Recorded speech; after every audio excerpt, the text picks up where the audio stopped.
Hello and welcome to the Post to Post podcast. It is podcast number 52.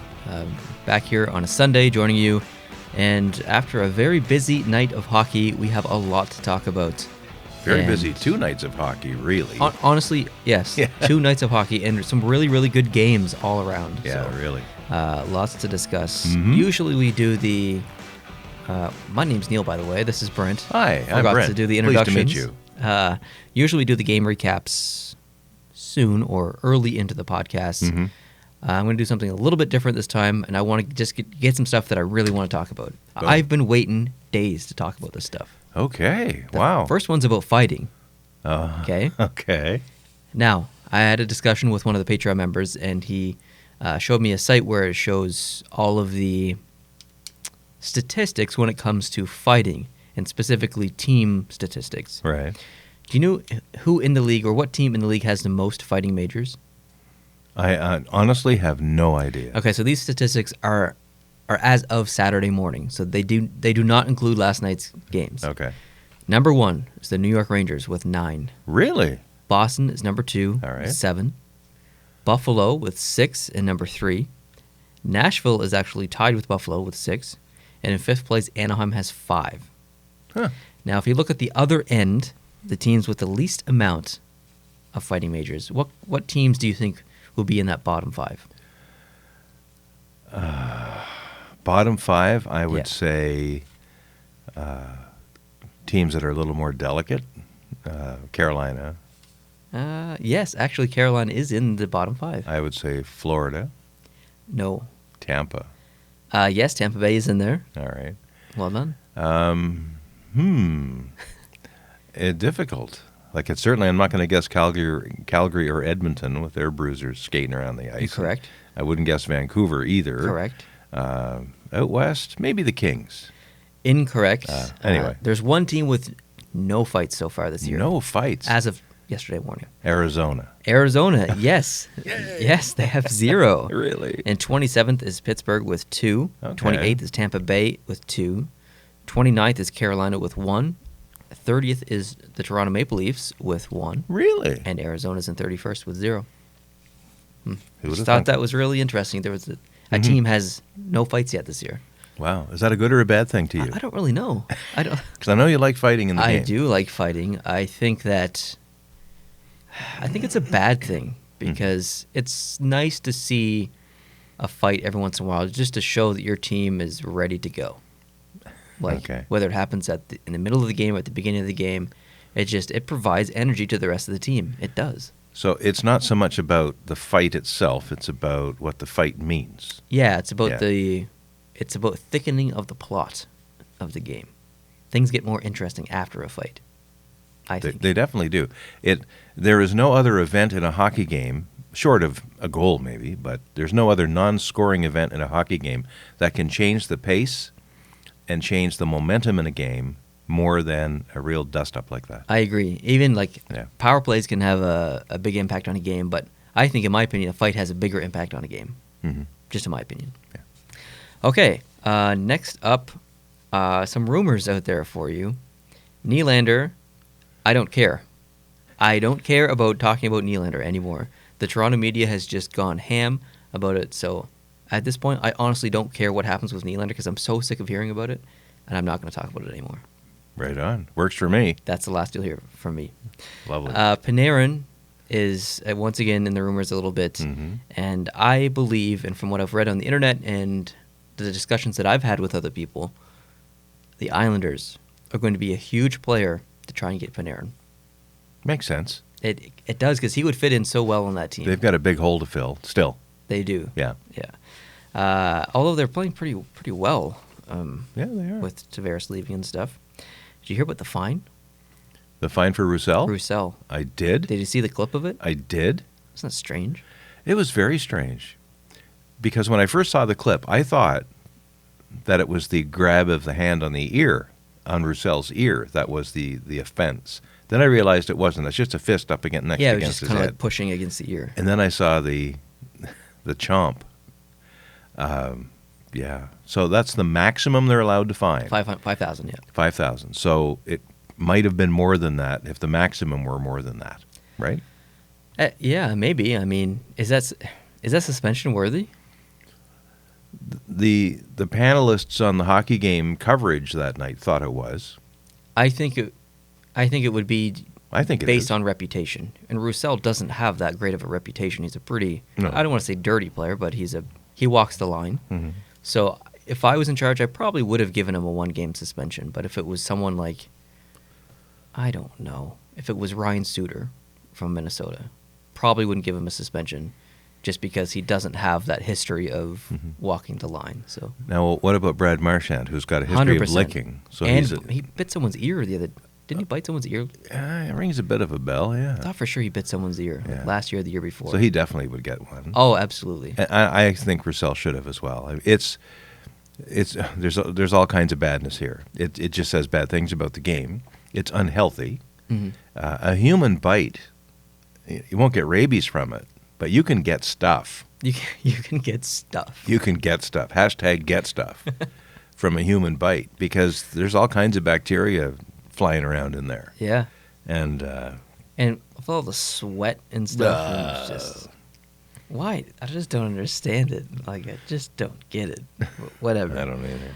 Anyway, I just want to talk about those quick 3 things before we get into the game recaps. And now I'd like to talk about the game recaps. You okay with that? Sure. And the Roussel bite was actually on Friday, not It was. Saturday. Yep. And I didn't go down the whole history of that game, but he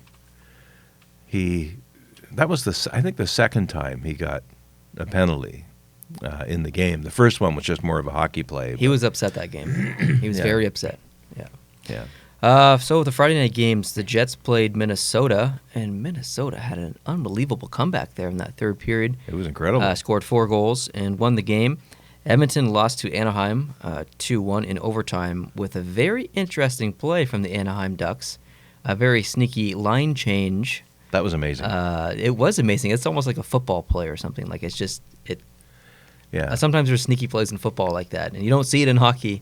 Very rarely you see it in hockey. But basically, in overtime, someone went into the bench on one end, and the player came off the bench on the other end, and basically got pretty much a breakaway from it. Now, we've So- seen this play before. We have actually in the yes. 2014 Olympics. Yes. The team from Latvia, who was coached by Ted Nolan at the time, you may recall, and their goalie at that time was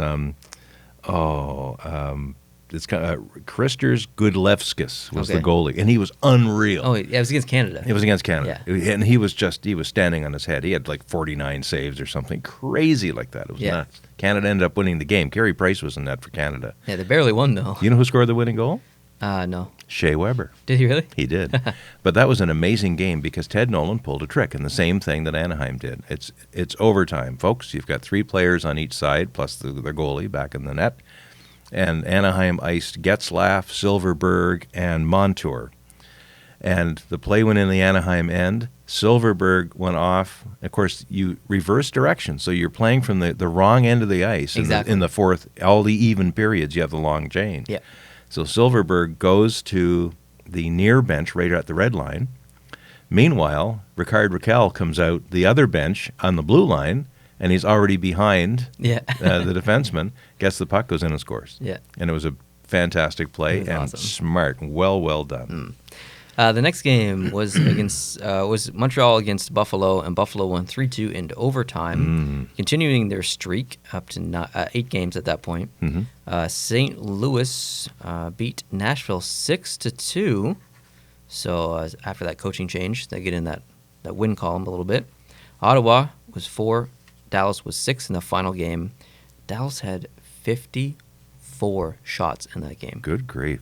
I think they had 43 after 2 periods or something just ridiculous. Like, no team should be getting 54 shots in a game. Like, if you get above 30, you're Yeah. approaching the higher end of average. And 54 shots is crazy.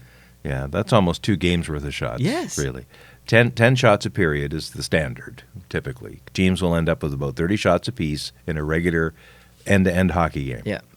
And 40 shots is outrageous. 50 is just off the charts, and 54 is otherworldly. Yeah, most teams Yeah. average between, I think it's like 26 and 33. Yeah. And Anyway, That's crazy. I mean, it's 6-4. It's not like they were out of the game or anything. It was a close game, but still, wow. Saturday's games. Oh, there no. We're not done Friday. Did I miss one? Well, did you miss one? Friday. There's only one team that didn't play on Friday. Oh, I only wrote down the one that I was interested in. Because it's Thanksgiving weekend in the U.S., even though Friday itself is technically not a full-blown holiday, it's considered a holiday by practically everybody because they make a 4-day weekend out of it. Thanksgiving on a Thursday. We talked about this last week. Well, the NHL decided to have games basically everywhere they possibly could. Yeah. The only reason all the teams didn't play is because there's an odd number of teams. And one team didn't play. Do you know the one team that didn't get to play on Friday? Everybody else played except one team. And they're probably sitting back in their apartment going, what's wrong with us? Tampa Bay? No, they played. I have no idea. The L.A. Kings didn't play. Oh, I thought the Kings played Vancouver. No, the Vancouver Canucks, they played down in California, but it was against the San Jose Sharks. All right, LA played Vancouver last night. Okay. Yeah. Anyway, so there were actually 15 games, which is the most you can possibly have on an NHL day. You see, here's what happened. I made these notes yesterday morning. Right. So I had forgot that I was only picking certain games to talk about versus writing them all down. So that's where it happened. Yeah. You can go through the rest of the scores if you'd like, if you have them. I do. Pardon me. What's going on? I'm having a phlegm issue, but some people call it phlegm. But anyway, because there's a silent G in phlegm. Yes. Anyway, I should be okay as long as I don't push it. Okay. In that game where Roussel took a bite out of Marc-Edouard Vlasic, Vancouver ended up losing that game 4-0. Yes. Winnipeg and Minnesota played, and it was a 4-2 win for Minnesota. That's the game where I showed you the quick highlight, I think, yesterday, where Lowry and Eriksson Ek started to tussle along the boards, and then eventually Nick Seeler got pushed in to the bench. Oh, yes. It was a big brawl. A big brawl inside the bench. That was amazing. That was really cool, right in the Winnipeg bench. They were everywhere. Who was upset about that last? Was it Don Cherry that was upset about that, or someone was upset that happened? And I really liked that. That was amazing. I was very happy to see that. So it was really cool. Yeah. And there were a few others. There was an interesting, noteworthy game, Colorado-Arizona. Colorado won the game 5-1. And there was an interesting thing that happened. On one single penalty, J.T. Compher scored two shorthanded goals against Arizona. And interestingly enough, they were both scored by the same guy in the same penalty, which is really weird. The other thing is we're over a quarter of the way into the season, and Arizona had not surrendered a shorthanded goal all year so far until that one penalty, and they gave up two. Oh, wow. Which is a little crazy. Jeez. Yeah, so I thought that was noteworthy. But just in a broad way, rather than going through all the scores. All 7 Canadian teams were in action that night. All 7 Canadian teams lost. Yeah, they did. 3 of those 7 Canadian teams had third-period leads that they blew. Wow. And out of the possible 14 points that those Canadian teams could have gotten, they ended up with 2. Wow. So that was sad. That's crazy. But it's the American holiday. I guess. So we're just being good Canadians, being good neighbors. That's right. We let you win. Even the 2 points we got, the Americans actually got, we had 2 single 1-point results. The Americans got 2 points out of both of those games. Yeah. So of the 14 points American teams could have gotten on the Canadian teams, they got 14. Exactly. So we're just being really good neighbors, and happy Thanksgiving. You're welcome. Anything else? No, I'm good. All right, Saturday. Yeah. The first game was only, I think, one afternoon game, Washington versus the Rangers. Yes. Washington won 5-3. Holy. New York Rangers, times in that game were just standing still, puck watching. It's like they took notes from the Montreal Canadiens. And like, what team is the biggest puck watching team in the NHL? It's okay, that's Montreal. Let's watch some tape and see let's how do what they do. Yeah. Anyways, the Rangers had to lead there 2-0 in that game, and they fought back eventually and tied it 3-3 after Washington had already come back and made it 3-2. But Washington was just too strong, and they lost it. And because there were a lot of back-to-back games going on over the weekend, teams had to decide whether to put their A goalie in on Friday or on Saturday, because most of the same teams played on Saturday, not against each other again. So Washington had Copley in net. Yes, they did. and he won. And the Rangers had Georgiev. which we love just that like guy. saying it. Ovechkin got his 17th goal in that game. He And for a very brief moment in time, was leading the league in scoring. very brief. And then something else happened later, yeah, which we'll talk about. Well, we'll talk about that in a little bit.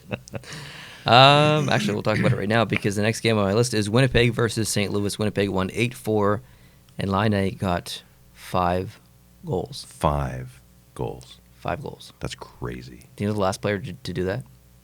Hasn't happened in 8 years. Yeah, it was in 2011. I forget who did it, but I forget who did it too. There's only one other person besides the person who did it in 2011. I think was it Franz Nielsen? Something like that. Anyways, there's only one other player to do that since 1997-98, other than Laine and this other guy. Do you know who it is? No, I don't. Ilya Kovalchuk. Oh, okay. Yep. Okay. That game, St. Louis had some of the worst defensive coverage I've ever seen, ever. And Johnson didn't play well, but there were so many giveaways, so many defensive lapses. That was probably the worst defensive game I've seen St. Louis play in a very long time. And that's all I got to say about that game. Bingo. You have spoken. I have spoken. Well, it was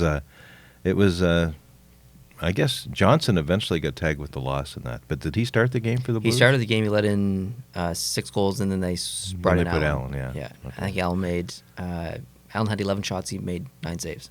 So, cool. Philadelphia played Toronto. Toronto absolutely destroyed Philadelphia 6-0. Johansson got hat trick. Almost a natural hat trick. Except Patrick Marleau had to screw it up. Yeah, he did. But Pickard was not good at all. Philadelphia looked tired. They looked slow and tired. Like they're just like one-handed, a lot of one-handed stick waving around. Giroux was kind of doing that near the blue line a little bit. Toronto looked amazing. They were so fast and stuff. It looked great. And Sparks got a shutout. And Sparks and Pickard, of course, were teammates in the Marlies last year. Yeah, and they won the Calder Cup. Yeah. So that's it's a good news, maybe not quite so good news story. But someone from the Marlies was going to have a good night last night. Yeah. And right. It ended up being Sparks. That's right. Boston played Montreal. Boston won 3-2. The inconsistency of Montreal is unbelievable. Mm-hmm. They took so many bad penalties, absolutely no finish. I felt like Boston was just kind of patient with Montreal, just letting Montreal kind of do their little games and stuff, and just waited for Montreal to shoot itself in the foot, exactly, which it did right on schedule. Boston played that game really, really smart. Mm-hmm. It didn't really look like it at times, but I think they almost did it on purpose. They tried to protect the lead a little bit on purpose to let Montreal kind of get back in the game and then strike back fast, and that's what they did. They did, and it was Jonathan Drouin. You love him and you hate him, all in the same game. He scored the first goal for the comeback because Boston was ahead 2-0 in the third. Yeah. And Drouin made a beautiful blue line right down to the other end. Yep. Single-handed play and got it behind Rask somehow. I still don't know how that puck went in, but because it took another 3 seconds to get past Rask after Drouin. I thought Andrew shot it in after that. Initially, I did too, but he never touched it. Anyway, it was a great, fantastic goal. It was a highlight reel play. And then, not too long after that, Thomas Tatar got a beautiful pass from Shaw and buried that. And it was 2-2, and it's like, wow, here we are. The third period, Montreal played a really good game. They did. And then Drouin struck again in the other side of the equation by cross-checking Backus, I think it was. In the face, and he ended up with a 4-minute minor. Guess what? Boston scores with 3 minutes left in the game, and they win the game 3-2. Montreal deserved to lose that game. They did. They did deserve to lose it, especially based on their first and second period play. Mm-hmm. They definitely deserved to lose it. And they redeemed themselves in the third quite nicely. There's a lot of things I liked about Montreal's game in the third. Yep. Take that Drouin penalty away. Everything else was really pretty solid. Mm. They've got Shea Weber coming back this coming week. That should settle things down a bit more. So I'm liking what I'm seeing to a point. I even like the Buffalo game to a point on Friday night. I agree. But just no finish. Just no finish, and they just need to find a way to play good hockey in that last 5 minutes of a game. Yeah, but they didn't.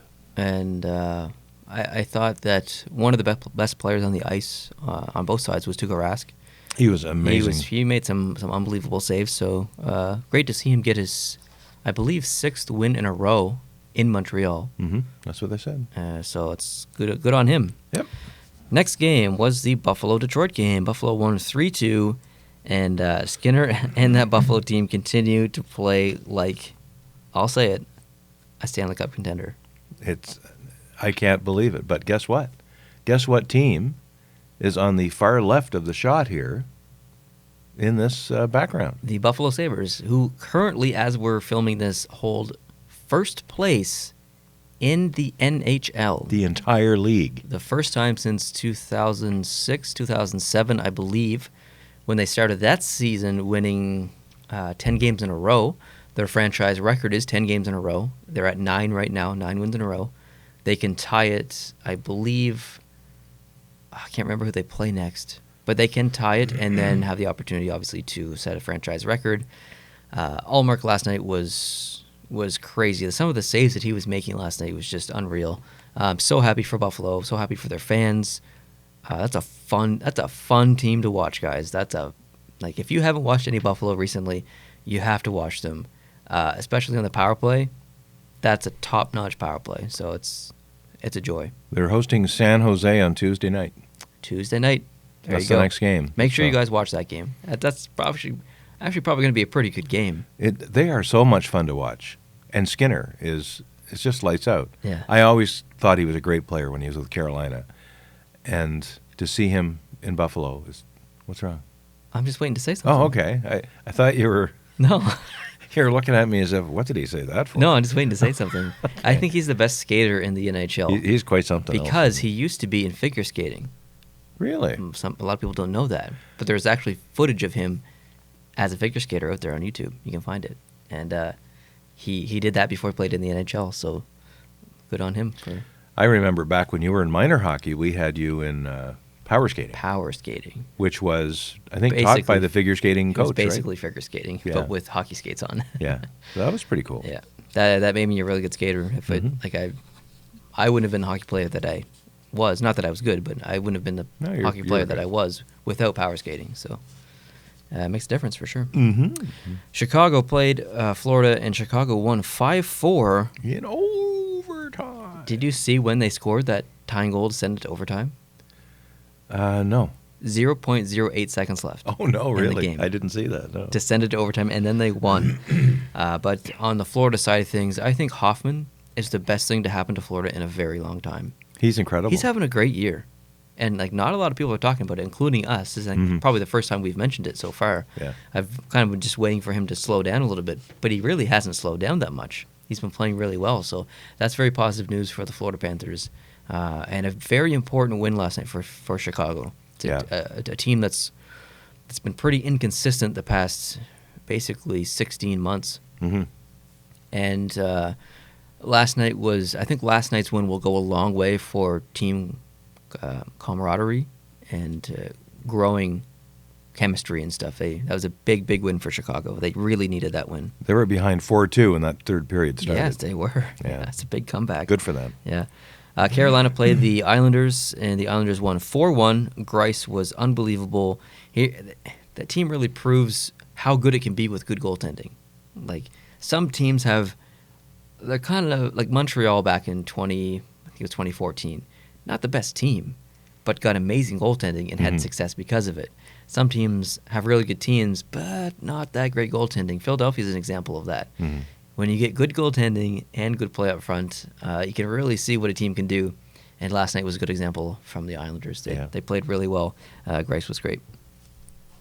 The Columbus and Pittsburgh game. Pittsburgh continues to dominate Columbus in and out of the playoffs. For some reason, Columbus just always has a lot of trouble with Pittsburgh. I don't know what it is. It's kind of like when Montreal plays New Jersey. Montreal always has a really hard time beating New Jersey. Yeah. And it's kind of like that with Columbus and Pittsburgh. It's a strange thing. Crosby and Gensel had great chemistry. They combined for 2 goals. Crosby with some unbelievable assists. Well, more than 2. Gensel got a hat trick. Yeah, but I don't think Crosby. Oh, I see. He was on 2 of them. He was on 2 of them. Okay, yeah. gotcha. So the first no-look pass. Yeah, I did see that. I don't like no-look passes, but Crosby makes so many 100% perfect no-look passes. He's allowed to do it. Everyone else in the league isn't Yeah, allowed to especially Jonathan Drouin. do Do not do it. Especially Jonathan Drouin, no. Dallas played Colorado. Colorado won 3-2 with a late push, and that top line continues to do great things for Colorado. And on both sides, really. Dallas's top line was really contributing as well. Goaltending was good on both sides. And that pretty much... JT Compher scored in that game, too? He did, yeah. He did. San Jose played Vegas. Vegas won 6-0. Yeah. And San Jose is... Man, that was a frustrating game to watch. I'm not sure. Did you watch any of that game? I did not. San Jose was standing still so often. Brent Burns was... Like, there's one specific goal where Brent Burns was just kind of like looking around, and the pass went behind him. It's just a very frustrating game to watch if you're a San Jose fan. Terrible coverage. Dell wasn't that great either. He let in some pretty bad goals. And Vegas got their second shutout in a row, or should I say more specifically, Marc-Andre Fleury got his second shutout in a row. I think he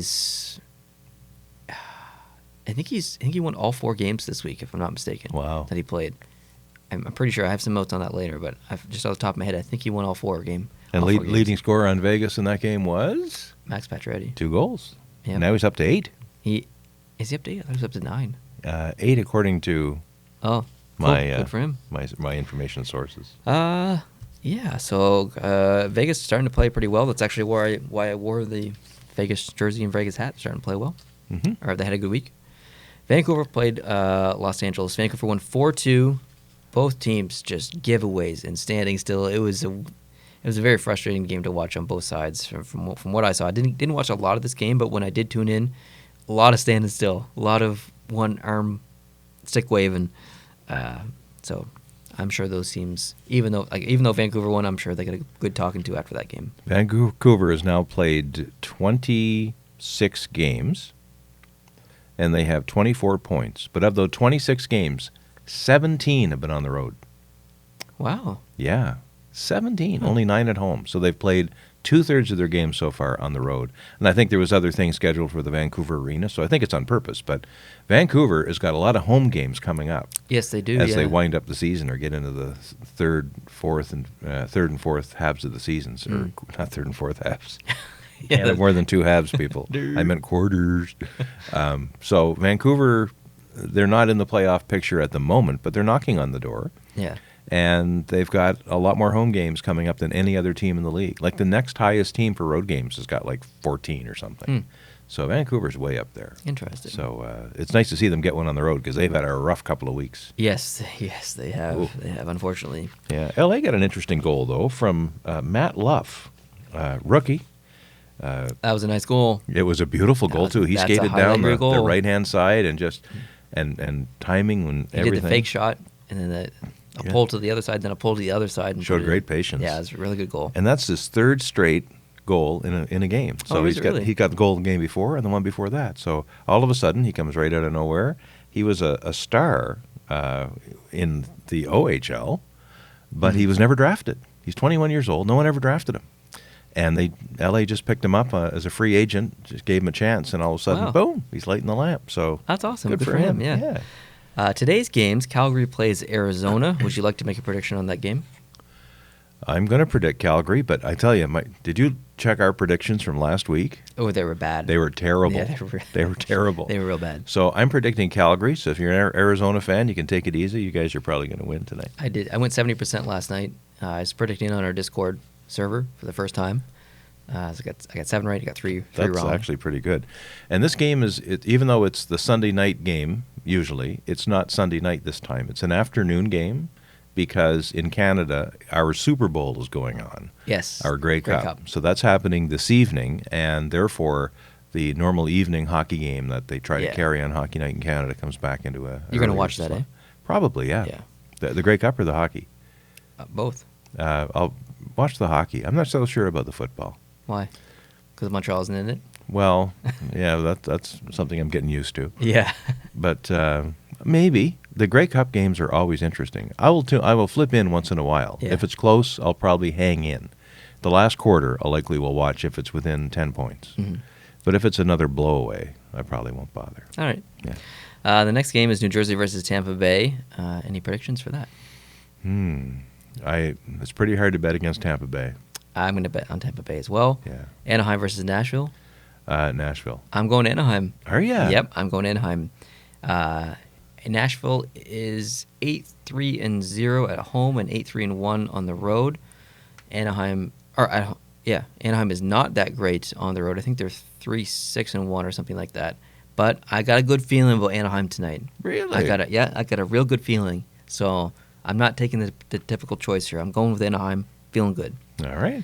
Probably going to be wrong. It's okay. In the last game, Edmonton versus L.A.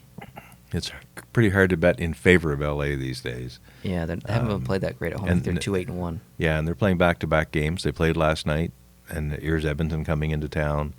I think it's an Edmonton win, but I do as what well. do I know? I am picking Edmonton as well. Mm-hmm. There goes my first sheet. My second sheet. Wow. Streaks. Okay. We already know who's in the winning column here. Buffalo on wins. Buffalo at 9. Absolutely. Washington with 5 in a row. Colorado with 4 in a row. Wow. Vegas with 3 in a row. And on the losing side of things, I only talk about teams above 2. There's only 2 teams who have lost 3 or more games in a row. Do you know who those teams are? There's more than 2, but Montreal's lost 4 in a row now. Montreal's lost 4 in a row, and Ottawa's lost 3. And so has Florida. They've lost 3 in a row? Yeah. One of them must be in overtime. Oh, maybe, yeah. Yeah. Yeah. Players and goalie of the week. You want to take a guess at who my player and goalie of the week is? I would guess Patrick Laine. Patrick Laine is my player of the week. Because not only did he just get 5 goals last night, he has 11 goals in 4 games. 11 goals in 4 games and no assists. 11 goals in 4 games. What the frig? He's a greedy young man, isn't he? He is, yeah. Good for him. Yeah, very good for him. Goalie, I think you'd go with MAF, wouldn't you? I have gone with Marc-Andre Fleury. Yeah, 4 games played, 4 wins, 957 save percentage. Wow, that's good. 1.23 goals against average. That's really good. He is my goalie of the week, but it would be criminal of me not to say another goalie here. Braden Holtby. Do you know his stats this week? I have no idea. 3 games played, 3 wins, .968 save percentage, higher than Marc-Andre Fleury, and 1.11 goals against average, also higher than Marc-Andre Fleury. But since Marc-Andre Fleury played 1 more game and also had 2 shutouts in the week, I decided to give it to him. But Braden Holtby had an awesome week too. Wow. I definitely wanted to mention that. Good for him. Now is the segment where we take your questions. We have 1 submitted question this week. And if you want to submit a question to our podcast and be on the show, all you need to do is film yourself asking an NHL or hockey-related question and email it to me at posttoppostshow@gmail.com, and you will be on our show. So we only have 1 question this week. Let's have a listen. Alrighty. Hey, Post to Post. I'm Shane, or WolfXP in the comment section. I've been around for I'd say a year now, maybe a year and a few months. Hopefully you remember me, but I have 3 quick questions about my 3 favorite teams. Number 1, the Rangers. You were talking about the captaincy with them in the last podcast. And Brent, I believe you said Stahl. And Neil, you said Mika Zibanejad. And I love Mika Zibanejad. I'm wearing his jersey at the moment. But what do you think about Zuccarello getting the captaincy? I know he's a UFA, but I'm speaking for a lot of Rangers fans here. We all want to see him come back. We don't want to see him dealt at the deadline. So what do you think about him getting the captaincy? Number 2 is the Minnesota Wild. Do you think Ryan Suter is a potential Hall of Fame defenseman? And 3 is the Calgary Flames. Do you think they're a real deal, the real deal playoff contender at all this year? And see ya. All right, Jane, thank you so much for the questions. We really appreciate that, and thanks Awesome. for watching and watching for as long as you have. You really, really appreciate that. Love longtime viewers. So your first question was about Zuccarello, and would we consider him to be the captain for the Rangers? Honestly, 100%. Sure. 100%. You mentioned he was UFA coming up. I think that will be rectified pretty soon. I can't imagine that they'd want to get rid of or part ways with Zuccarello, so I fully suspect that he'll stick around. If he does, I would absolutely consider him to be a contender for captaincy. I agree. In my opinion. I don't watch him closely at all. However, I would never withhold a captaincy just because somebody happens to be an unrestricted free agent, especially if you're hoping to sign them again. I probably would. Is that right? Yeah, I would hold off until something was set in stone. But that's just a personal opinion. I don't think there's a right or wrong answer there. I just think it's just kind of subjective. Number 2, you said do we think is Ryan Suter Hall of Fame worthy? I think it's a little bit too early to say. I want to see if he continues at the same pace as he does. I think he's definitely going to be in the conversation. But I wouldn't say he's a shoo-in at this moment, but probably pretty close. He's had a really good career. So I'll say yes if he continues at the pace that he's continuing. He's a very good defenseman, and also contributes offensively as well. So I'll say yes.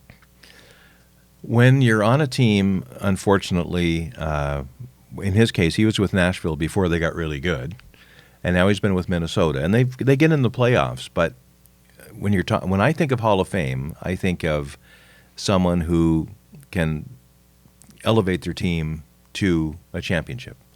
And that doesn't mean only Stanley Cup winners should qualify for the Hall of Fame. I'm not saying that. Obviously, someone like a Marcel Dion has to be in the Hall of Fame, even though they did all of their work, toiling for a team that never got the Stanley Cup at the time. So it's not an absolute no. He's got really tremendous stats, and he's played big numbers all the time. He's always played like 82, 81, 79 games every year. He's quite the Iron Man. He's a plus player. He's got good production on goals and assists both. I think he should be on the ballot, but it would depend really on one year to the next as to whether he would have any chance of getting in. I think on any year that he's on the ballot, there will be other people on the ballot that will be more natural choices. I agree. He's not the type of player that's going to get out of or retire and then be in the Hall of Fame the next year, like Martin Brodeur. No. He's not that caliber of player. It'll be 10 to 15 years after his career that he'll be inducted, probably. That's what I think. Yeah. Your third question was about the Calgary Flames and are they for real? I feel almost the same way I did prior to the season starting. I think they have a lot of potential. If they can get consistent, solid goaltending and play good defensive hockey, I really do believe that this team has the potential to go very far in the playoffs. But the problem that I thought that I would see and have seen so far is that they are a bit inconsistent in the defensive end, and it's leading to some mishaps and some losses. So I still think they're a contender for the playoffs for sure. As far as a Stanley Cup, I'm going to say no probably at this point until I see a little bit more consistent play. But are they for real? Which I guess was your question. I mean, yeah, they're for real. As long as they can play to the caliber that we know that they can, yeah, they're for real. I guess I would agree. I think they're definitely a playoff team, and they're already in a seeding right now. Yeah. But I think there will be a playoff team when April comes around. I think they might even get through the first round. I don't see them having the kind of stamina that you need to have to go deep. It's a little early to say, though, because a lot of teams haven't traveled much lately. Calgary's got a great home record. They're only even on the road. So when Calgary comes east and plays some games, there's a lot of parity in their division, so it's really hard to see how they measure up. Yeah, it's a weird really division is. so far. It really is. So when they come east and get a lot more, there's teams they haven't played yet. There's quite a few teams, actually, they haven't played yet. So let's let that happen first to see how they measure up. But I wouldn't discount them altogether. Any team can go on a surge, and we've seen it happen in the past. And it could be Calgary this year doing that surge. I don't see the ingredients there for that. I think Calgary's going to play going on as they have in the past so far, and they'll end up as a fourth or fifth level team, maybe top wild card spot when it's all said and done, and they might do some damage in the playoffs. But I can't see them getting past the San Jose's and the Vegas and Dallas. Like right now, Reddick is winning them a lot of games. He is. He's really something. They're having a bit of trouble scoring from certain players. James Neal isn't having the best season so far. But yeah, that's... And it's illustrated, if I'm just looking at their division stats right now when it comes to overall team plus minus, there are only two teams in the Pacific Division who are plus teams on goals for and goals against. San Jose is +1. Calgary's +7. Everybody else is minus. Interesting. Vancouver's like -17. Oh, wow. So Calgary actually, and that could be just all Riddick or just stronger defense. Yeah. That's all I have from what I want to talk about, but I just want to make one note of things. Now, the jerseys behind us, those who are listening obviously can't see the jerseys, but we have Buffalo, Nashville, Tampa Bay, Toronto, Minnesota, Colorado, Boston, and Washington. Do you notice how many are from the Atlantic Division? There you go. Buffalo, Tampa Bay, Toronto, and Boston. Mm-hmm. 4 of the 1, 2, 3, 4, 5, 6, 7, 8. 4 of the 8 teams are from the Atlantic Division. Yeah, not just the East, the Atlantic. And that seems to change every year. Really? The Pacific a couple of years ago was just insane. The Central, one year we had Chicago and St. Louis way up there. I think Minnesota was really good one year, all the same year. And then the Metropolitan, I think was it last year or the year before? Oh, yeah. Metropolitan was like the top 5 teams were in the top 10 or something like that in the league. Yeah. And this year it's the Atlantic. It's so strange how that works. And there's no rhyme or reason. It just happens. They can't explain it. It is what it is. It is what it is. And of course, if you play more teams in your own division, and some of those teams are quite weak, then you are going to have an inflated point total. Yes. So it doesn't necessarily mean that all the teams are that good. It just means that they're feasting on teams that are not that good. Yeah, that's true. So it could be a bit of that at play here too. Yeah. Similar to what you've done, what I did, and I often will do after almost any given night, is I will take a look at what the playoff matchups would be if everything froze today, and who would play who. Yeah, we used to do those videos, and I still probably will. Sometimes, and that'd be a good idea. Yeah. Right now, Buffalo would play Montreal in the first round. Tampa Bay would play Toronto. Washington would play Boston. And Columbus would play the Islanders. I think that Washington-Boston series would be really good. That would be outstanding. Yeah, that'd be great. In the West, San Jose and Winnipeg would match up. That'd be a good one. Calgary and Anaheim. Oh, here we go. Jeez. That'd be tough for Calgary. Nashville and Dallas. That would be a great one. That would be something to watch. That would spark a rivalry, I think. It sure would. And what I like the best about that is they're both in the same time zone, I think. Yes. So they're none of this West Coast staying up till midnight stuff. So I hope that series actually happens. I'd love to see that. Yeah. And then Minnesota and Colorado, which would be another that would great be awesome. series. Yeah. So that's how things would pan out right now. But there's a lot of teams that are just on the cusp of being in the playoffs. They're not quite there. Like the Rangers and Carolina are close on the eastern side. And Vegas and Vancouver are very close on the western side. So these things will change. But there was an interesting stat, I think I relayed it to you, of the 16 teams that are in the playoff contention on Thanksgiving weekend in the U.S., usually between 11 and 13 of those teams end up being in the playoffs. Yeah. So if you're one of the teams I just read out, there's a pretty good chance your team will be in the playoffs. And there's going to be a few that surprise and move up. Yep, absolutely. Yep. That's all I have for Wow. my list of stuff. Do you have anything? I don't. What kind of time are we looking at? I think it's around, I don't have my laptop in front of me because I don't need it anymore. Oh, no. But I think we're at least 40 minutes. I know that. Yeah, well, that's pretty good. We don't want to go on too long. We filmed some videos prior to Yeah, this. so we've been at work here for quite a while. Yeah, one of the videos you'll see before this podcast, and 2 you'll see after this podcast. And it's good that this is a little bit shorter because I have 3 videos to edit for the second channel as well. So there's lots of content that's already filmed. I just need to sit down and churn it out. So Cool. good time to have a short podcast, I think, for a little bit. And last week's podcast was 1 hour and 40 minutes. Yeah, that's excessive. So we'll balance this out a little bit. So Yeah. We'd like to shoot for about an hour. yeah, I usually shoot for about an hour. Yeah. Yeah, and that's a nice medium. Yeah. So thanks everyone for watching on YouTube. If you are not subscribed, if you could hit the subscribe button, that would be awesome. If you're listening on iTunes, Google Play Music, any kind of podcatcher, whatever, however you're listening, we really appreciate that. So thank you so much for watching and listening. Hope you're watching lots of hockey. Hope you're going to watch some hockey today, specifically of the 4 games. There should be some good matchups today to watch. So keep an eye on those and enjoy your week of hockey. And we'll see you next Sunday for episode 53. Wow. 53. Yeah. So have a good week. We'll see you then. Adios.